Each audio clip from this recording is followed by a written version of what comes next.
welcome everybody. Good to see you all here this morning. So theme today is life after death, or the circle of life. Quite interchangeable in this service today. It just occurred to me that I might have just gone to the end of this presentation instead of starting from the beginning. So, start again. It's a good place to start. That's a very good place. That's all coming on. Yeah. So if Sue would like to light a candle.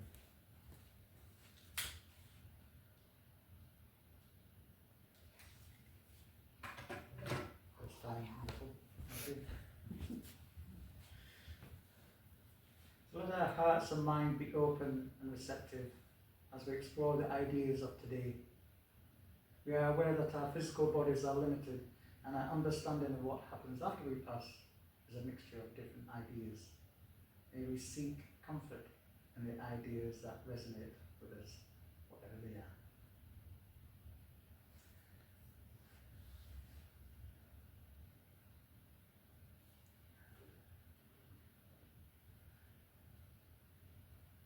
Okay. My buttons have stopped working.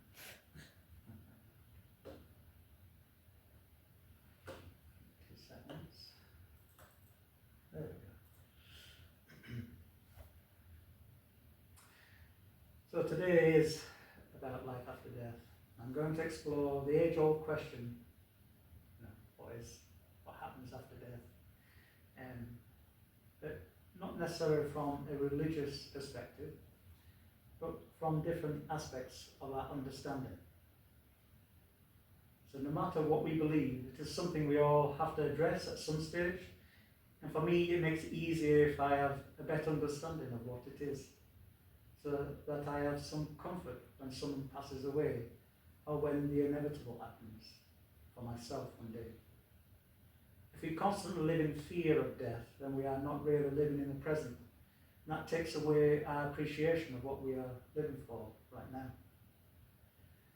So I'm not trying to persuade you in any way,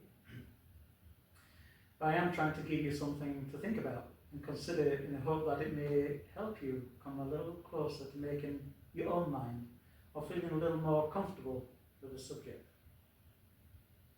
So I'm going to split this into 3 categories. There's going to be a general understanding of what people think about life after death, a scientific understanding of what happens when we die. I'll try and keep that small so it's not too intensive. And my own spiritual perspective of life after death, so you get an understanding of what I believe or think. So a few different ways of viewing it, really. But before we do that, let's go into our first hymn, Shining Through the Universe.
might see in the bottom right, it's based on the Tao Te Ching.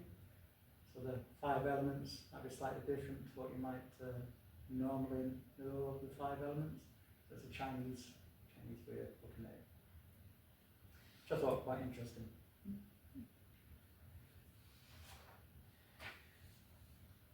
So I'd like to read to you now a poem. So this is from a poem from The Royal Revolter on medium.com. I don't know what his proper name is, but he's known by The Royal Revolter. So there's a poem called The Ultimate Cycle.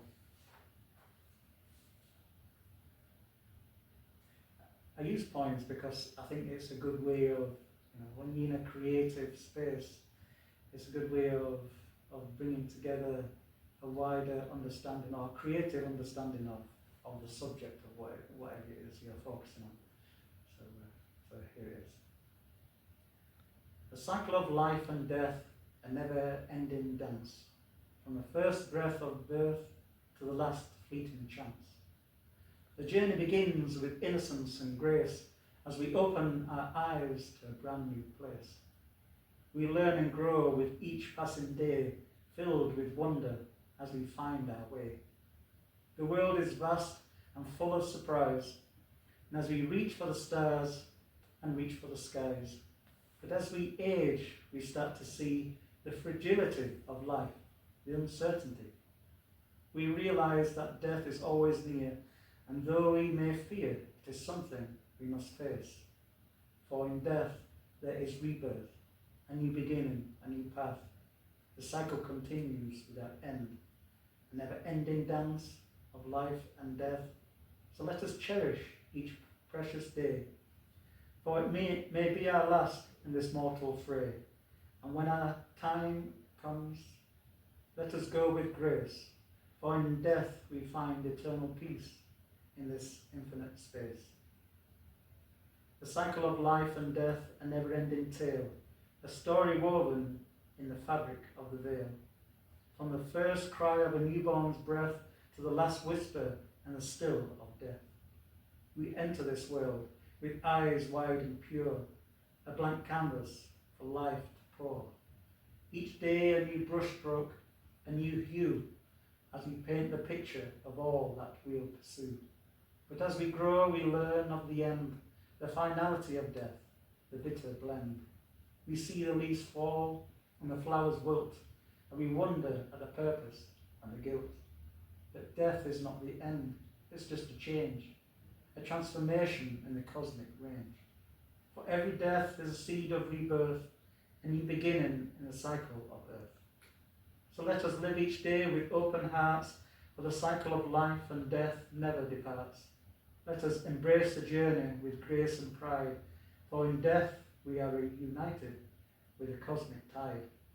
And as we spiral in the cycle of birth and decay, let us find solace in the eternal way. For in death we are not gone, but simply free to continue our journey into eternity. I quite like that poem. I'm not sure of the background of the writer of this poem, but they speak of eternity as though we live on some form of existence. This is not necessarily a spiritual perspective where we maintain some kind of awareness, but a cosmological way that we are created from stardust, and from that we return. And in this way we transform into a never-ending cycle of life. So who knows what faith path this guy is coming from, whether he's just atheist, humanist. Whatever you believe in, we have this cycle of life. We see it and we understand it to some degree, but quite often it still remains a bit of a mystery, and we quite often look to science to fill in the gaps, or we come up with our own ideas of what eternity might be or look like. And I hope to explore a little bit of that today. So hopefully that should be quite interesting for you. So with that, we'll go into our next hymn, Lord of our growing years.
It is possible that some of our hydrogen, which makes up 99% of our bodies, and lithium, which our body contains, in very trace amounts, originated from the Big Bang. So we're looking at how our constituents of our bodies are created from the very beginning, from something that we understand from scientists that a small, dense particle explodes into the whole universe. And that in itself seems hard to believe, but we can trace some of our elements within our bodies back to the Big Bang. It is believed that in humans, consciousness begins as soon as the brain has developed for the electrochemical processes that comprise it. And as that begins, which is around 24 weeks into gestation, and we continue to develop from there. Through a continual process of biochemical interactions, we develop the right conditions for existence, where we eventually give birth to life, experiencing another aspect of reality through our human condition. And here is where we have all our experiences, and this is what we remember. So this is what stays with us through our lifetime. But simply put, we existed billions of years beforehand in the form of basic elements, which took many forms before we eventually took human form. When we die, we take another form of existence again. Who's to say that life is better being human than in one of our previous states before we were human?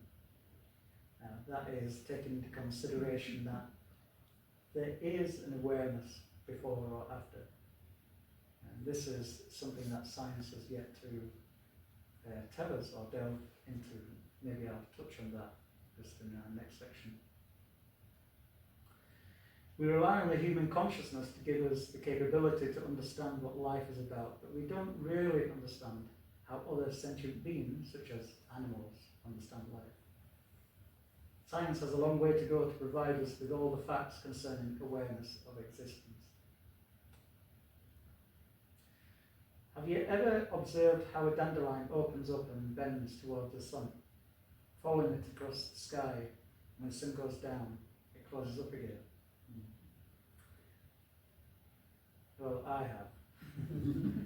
So the first time I harvested some, because I heard that they could be eaten, I thought, oh, that's free food in my garden. Thought, well, why not? So I harvested some. But then I observed this and it freaked me out.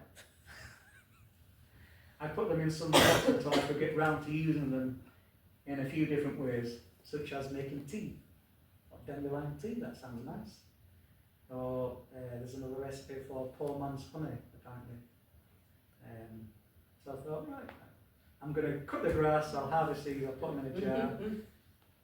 And then I just didn't get round to it straight away. So they sat on the windowsill, and I watched them throughout the day and at night, opening and closing, always reaching towards the light of the sun. I could see them as though they were alive. How do we know that there isn't any more going on there? And it was a bit off-putting. Having these flowers open and they follow the sun and then close again, and I'm like, I don't know whether I want to use them now in making tea. And, I don't know. It was a bit of an experience for me, and realising that they've been chopped, they've been cut, they've been harvested, and yet they still seemed alive. So I did a bit of research. What's going on here? So scientists put it down to natural fluid processes that happen within the plants, and it is now commonly known as heliotropism, where flowers, they open, they follow the path of the sun across the sky. So, and it's just a chemical process, apparently. But it still doesn't take away the freakiness when you watch it. So if you've ever observed it, or if you're not, then I would suggest you do that. It's quite an experience. So energy comes in many different forms. Energy never disappears, it transforms. This I learned in engineering science and thermodynamics using energy balance equations. You can calculate what happens in a system and quantify it as it changes its state. It makes you wonder if there is more to energy systems other than our practical applications. So this I use in my daily job, which I just do 2 days a week these days.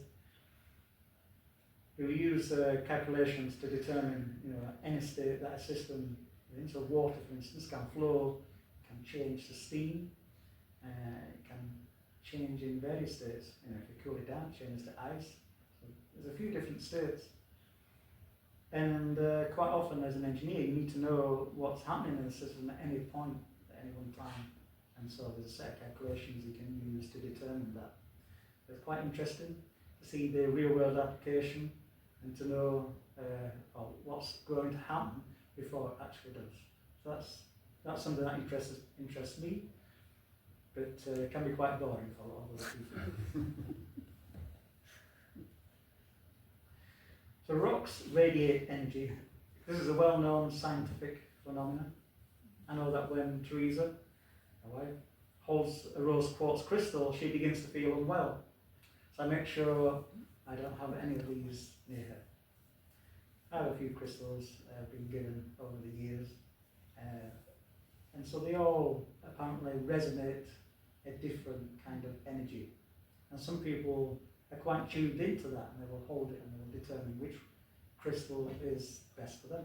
And that's what they use in their ceremonies and in their spiritual practices. It was quite interesting. So that granite radiates energy, and a lot of houses here in the northeast are made from granite. That's why we live in the granite city.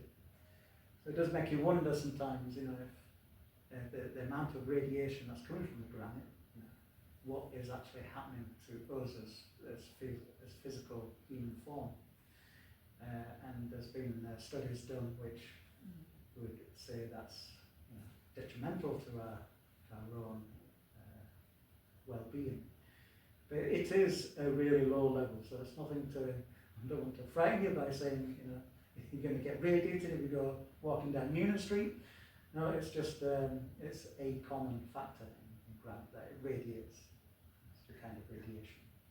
But it's still a thought, there's energy coming from it. There's energy coming from all around us, from different forms and different things. So if consciousness is just a synaptic or neural activity in the brain, isn't that just another way of saying that energy stored within a vessel is conscious? I'm putting it down to its basic elements now. So, we think of consciousness as being things that happen in the brain, and that creates chemical balances which holds memories. So we say that memories are formed in the brain. But that's all created from a chemical reaction. And that's just energy being moving around our brains as well as our bodies. So I've just simplified it there as energy in a vessel. Could we say that's conscious? Who knows? And scientists are still yet trying to answer that question. And maybe one day they're constantly getting closer, and maybe one day they'll have a better understanding for ourselves. So that's how our brains are, a complex pathways in a vessel. But if that was the case, then there are many categories of conscious life that we are overlooking. And so I leave for you to determine or look into what these other life forms might be. I mean, that's another subject we could go on for the rest of the time I'm speaking, but it's just something worth considering. What is life? What is consciousness? And how does that happen? Does it happen before we see ourselves as being a physical form, and does it happen afterwards? question I have asked myself often throughout the years. And I have my own understanding of that. But we all have to come to terms with what we believe. And so I will touch on it a little bit in our next section. So my big question is, or the one that I ask myself, or used to ask myself quite a lot, does God exist? What quantifies that? Is it just a belief? For me, that question is important to answer, to understand, about consciousness. So for me, yes, God exists, and we all might believe that God exists in some way, or shape or form. So if God exists, then do we exist in God? Are we part of God? Again, another key question to answer for me to understand what consciousness is. So for me, if I take in the idea or belief that God made everything, then God made me and I am part of that. So I am part of God, He is it, or she or it is in me, and I am in it. So I like to think of it in them terms. So again, I've just simplified the belief, or my own belief in that respect.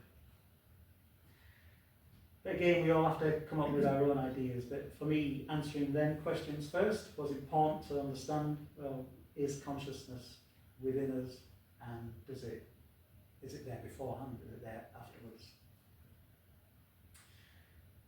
So which brings me to, what is a thought? Is a thought real? Well, at the time you have a thought, it exists. It is real because you are having the thought at the time that it is there. So a thought exists, but we think of thoughts as not existing. So if I have a thought, that guy's just pushed out in front of me in his car, I just want to go around and do something nasty. Road rage is quite common. So we have them and think, it's okay. It's just a thought. It comes, it goes, and that's the end of it. If you think about it, it had an existence in life, be it brief, or is it something that lingers with us? For me, a thought is real, because it's there, and it affects us physically, on a physical level.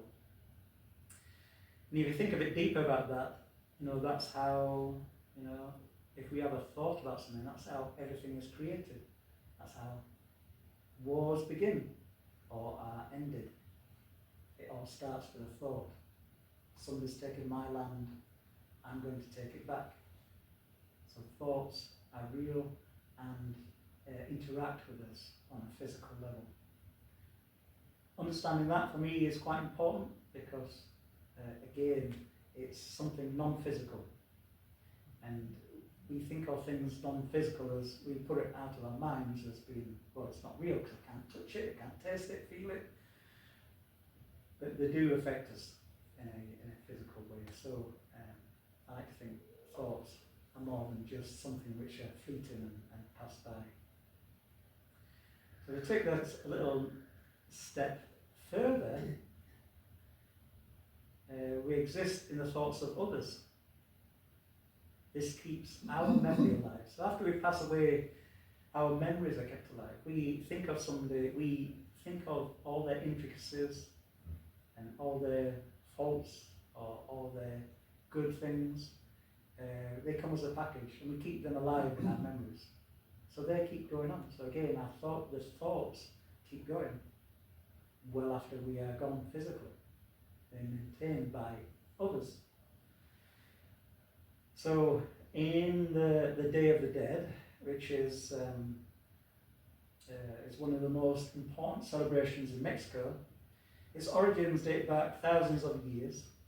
They believe that the dead were still members of the community, kept alive in memory and spirit. There you go, the thoughts. And if we keep thoughts of others alive, then our ancestors are kept alive. So this is the thought process here. So on this day, the border between the spirit world and the real world dissolves, meaning people can reunite with loved ones. It's widely celebrated in Mexico where parties and parades take place, and revelers don costumes drink, dance, and play music. So it's a nice way to think about our ancestors, keep them alive within us. And it's nice to know that after we're gone, we are kept alive with the thoughts in others, like our children and grandchildren and friends and other wider reaching family. So that's a source of comfort for me, and I'm sure a source of comfort for many, especially in Mexico. I thought that apt, especially after we've just passed Halloween or All Hallows Day or Samhain. This is something which different traditions celebrate at this time of year, and there's been another one, the Day of the Dead. So a symbol can spark a thought. So a symbol, so we think of a person as a symbol. We have thoughts about our tradition, about what we believe, and about our faith path. And so that's why symbols can be very powerful. That's why people take them, they might wear them around the necks. I haven't got a wedding band on, mainly because Teresa wears it. Mine's too small. In fact, I don't have one. We got married when we was very young, so our hands have grown a bit since then. But quite often people wear a wedding band as a symbol of their marriage, to remember, especially when parted for their loved ones, and it just becomes a symbol which we hold on to. Just like many symbols of different faiths, like the cross, for instance, but for Christians, some Christians, that's a belief. Or you could have the menorah, or you could have the wheel in Buddhism, or the chalice for Unitarianism. So there's many symbols which cause us to think, again, creating thought. And this carries on from one person to another person. So does our awareness disappear after death, or does it just change? The proof of this is hard to present. We all want physical proof, and that's a bit of a hard one to get around, but again, scientists are working on that, and they get forever closer. So for me, heaven is a state of being which we can experience within ourselves, as opposed to something outside of ourselves, hence how we can experience heaven on earth. So that's how I like to think of heaven. So this is from my own perspective now. We often think of heaven being something separate. In different religions, it's always something that is something we're going to go to when we die, maybe, if we're good. Or something which is outside us. For me, it is just a state of being, something that we can experience right now. And in that way, it makes it more tangible, something I can grasp and something I can experience. I don't have to wait until the inevitable happens.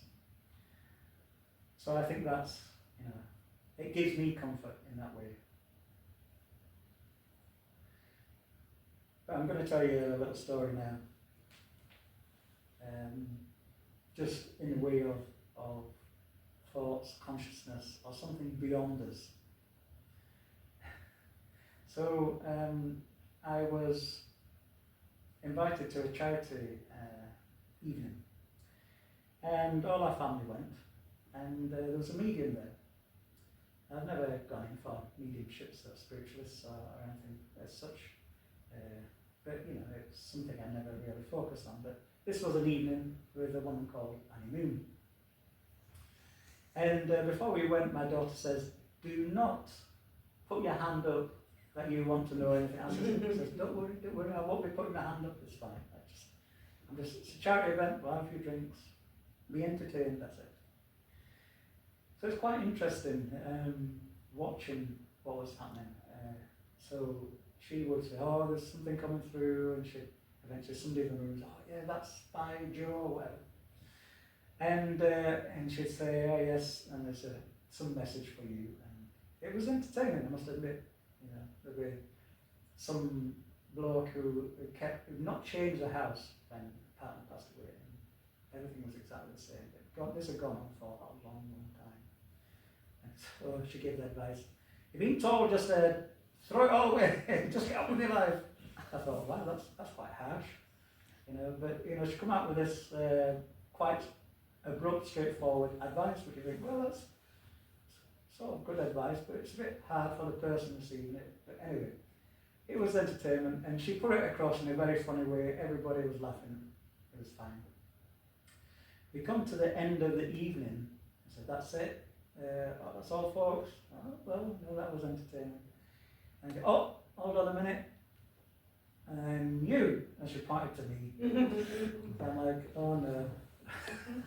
and I had a mic thrust into my hand. So what's going to go on now? What's going to transpire? So I thought, right, I'm not going to say a word. I'm not going to let on that, you know, I'm not going to lead in any way. But she described this old woman, which was my mother to the T. And then she went on and read on quite a few of our family with us. And she went on to give advice to a few of our family. And it was, I thought, wow, that was very much reminiscent of my mother, you know, that type of advice. So what did I take from that? It was very interesting. I have my own thoughts and ideas, which again would take me way longer to explain than I have here today, but I thought it was very interesting and very entertaining. But the one thing I did take away from that, and the advice that she was giving to everybody, in one way or another, was to get on with your lives, move on. Don't just keep all this things which, you know, we have memories. We're not going to let them go. We're always going to have memories of people that's passed and our loved ones. But we have to move on with life. We have to, you know, not let that hold us back. And I thought at the end of the day, that was very good advice. No. So no matter what transpired through that, there was a good message that came out at the end of the day. So for me, that was quite enjoyable. I'm going to tell you another quick story now. So this is leading on to my mother because she came up there. So my daughter entered me, I suppose, into an embarrassing dad story on the radio. So it was on North Sound Radio. I think it was North Sound. I'm pretty sure it was North Sound. And so I suppose she could have picked for many stories, embarrassing dad. Yeah. But she picked the one where my mother had actually passed away in COVID, which you think, oh, that doesn't sound very jolly, but you know, it gets better. And so she passed away in COVID. So I had her ashes. I had also my brother's ashes because he passed away just before that. And so we used to live on an estate which it was in the middle of the country, very nice. And my mother used to visit every year, while she could. And we had this strawberry patch outside. And Fan says, well, you know, you can help yourself.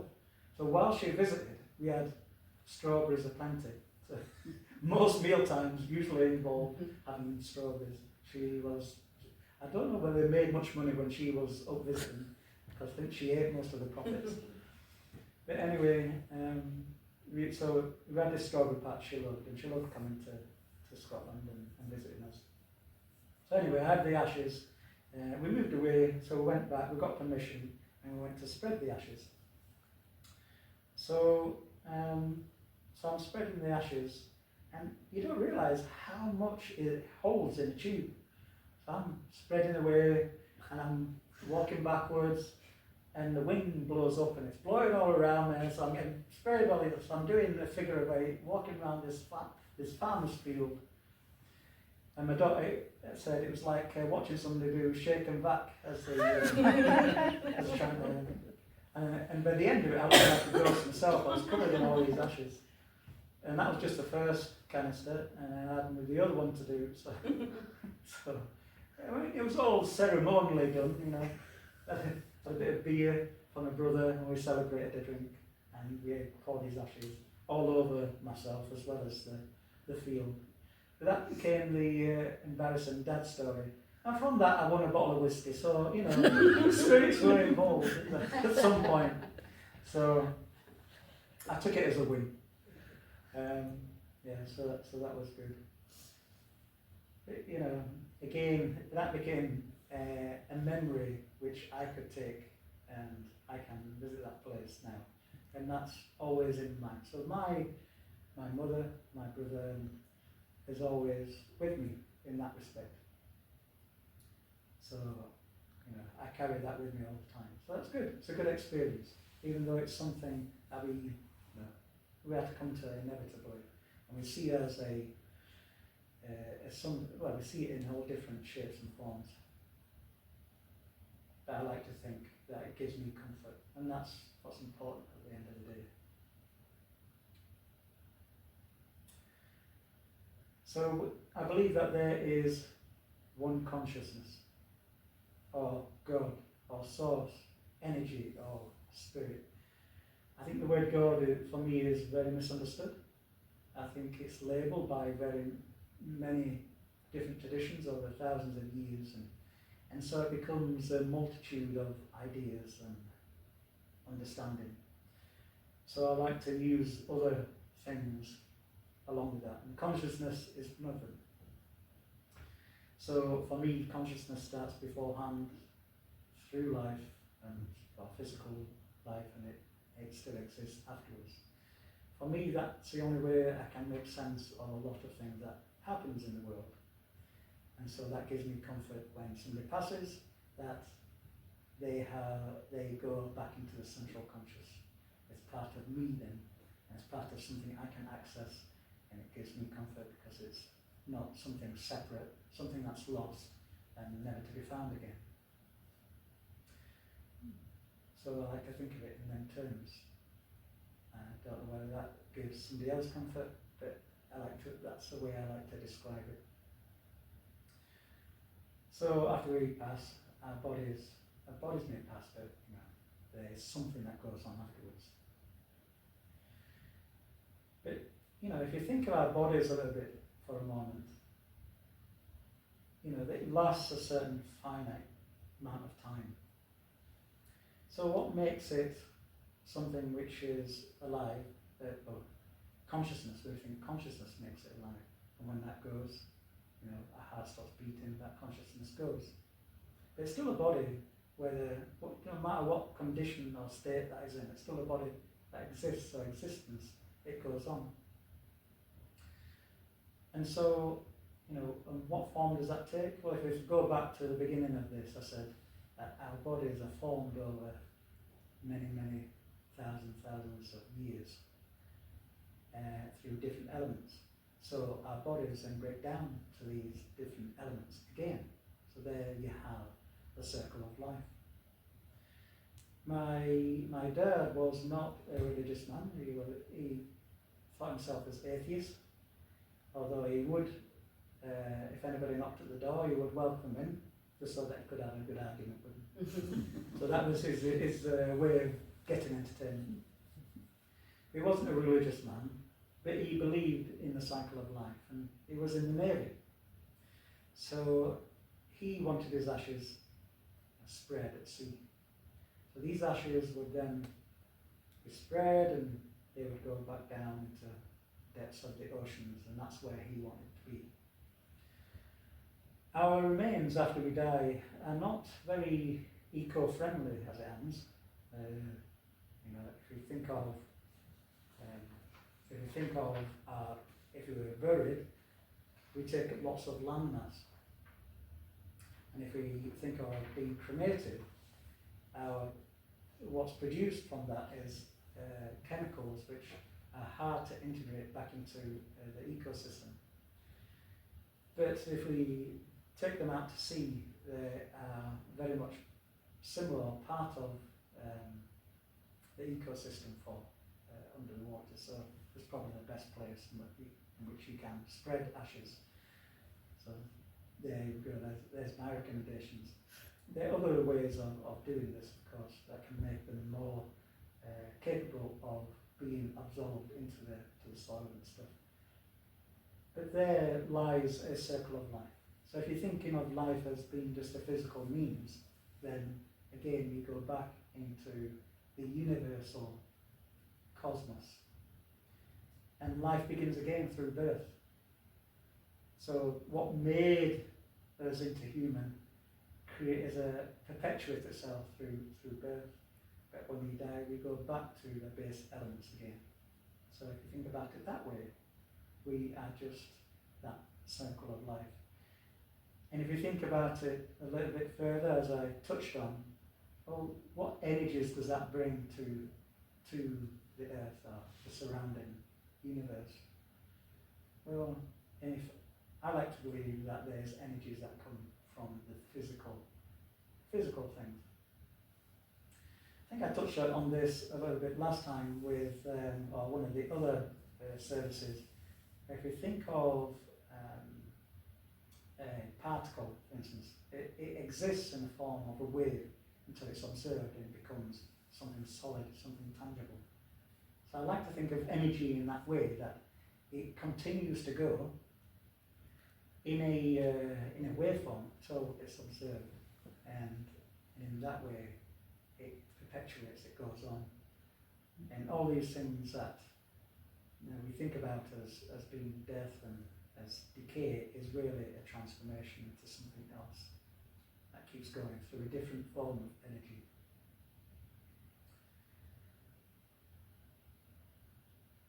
So I believe that when we die, we are still conscious of our lifetime. And it goes through a non-physical process where we evaluate it and make a judgment on it. And what we experience after that depends on our own acceptance of who or what we really are.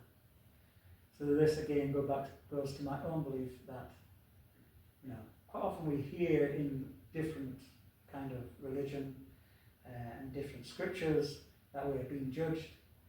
I believe there is a judgment, but if the judgment is completely our own, as we are part of existence, then we are our own judgment.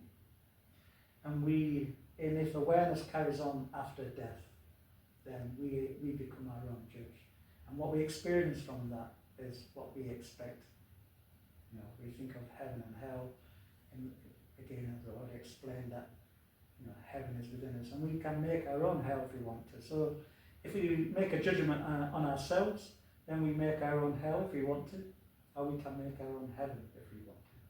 We go back to whatever we perceive as being, what's pertinent to our life which we live. But ultimately, we go back to a nicer place, a place where we realize what life is all about, where we don't need scientists to tell us or anybody else to tell us what it's all about. We have a knowing in which we are fully aware of what life is in the physical form and the non-physical forms. For me personally, that gives me comfort, again, that I have control of what I am going to experience, not just while I'm here, but afterwards.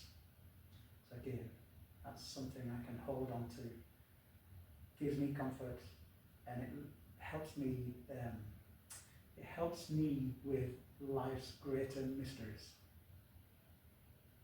So hopefully that gives you something to think about today, whether you want to take that on board or whether it's just something interesting. Of course, I spent many years getting to that point, so there's lots more of thought process that's gone behind that. But that's what I can deliver in a short period without frying your brains. So with that, let's now go into another hymn. When earth is changed and waters roll. Don't know this one.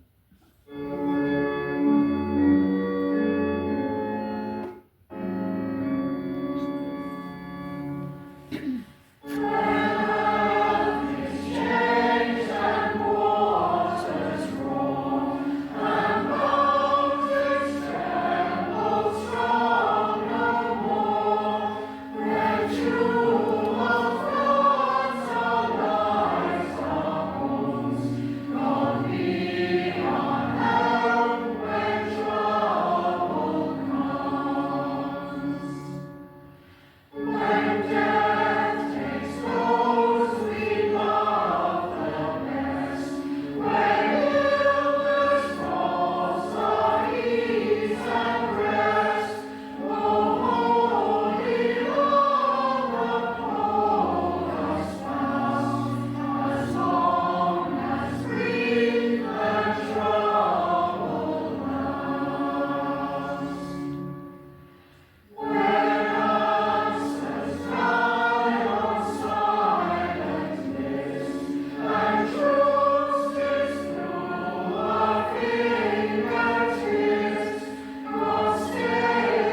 I'm going to take this opportunity now just to plug something as we it's all about death and or discovering death. So we Aberdeen Interfaith have an event on the 16th of November.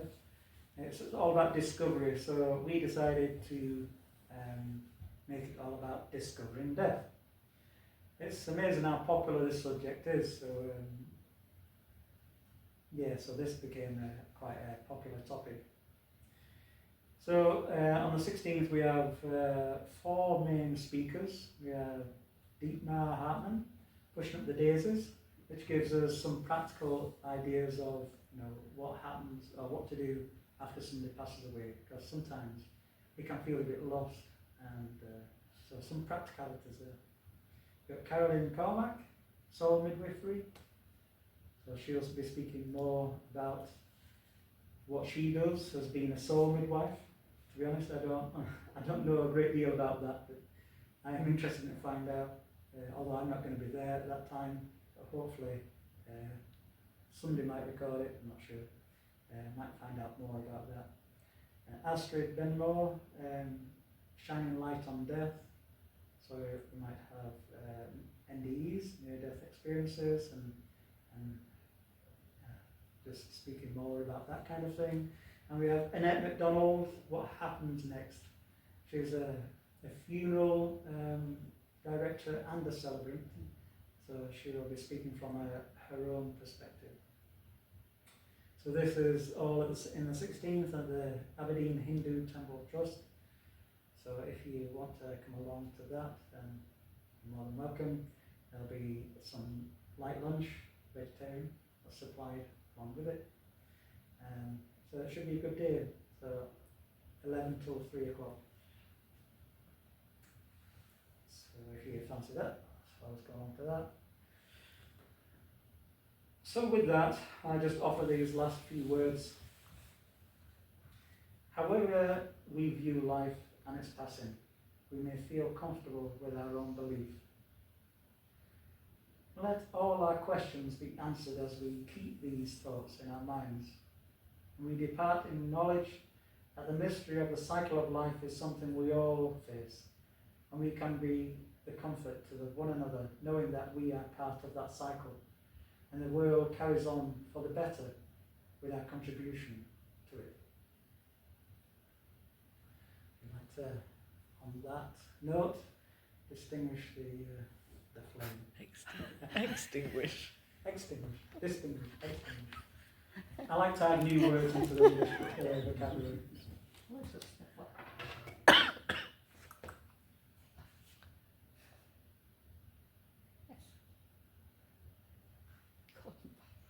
Satisfying, isn't it? Just make a candle out of that eventually. We can't blow it out, it has to be ceremoniously done. There we are. Absolutely. Okay, well, thank you very much, everybody. I hope that brought you something to think about. It took me rather longer to get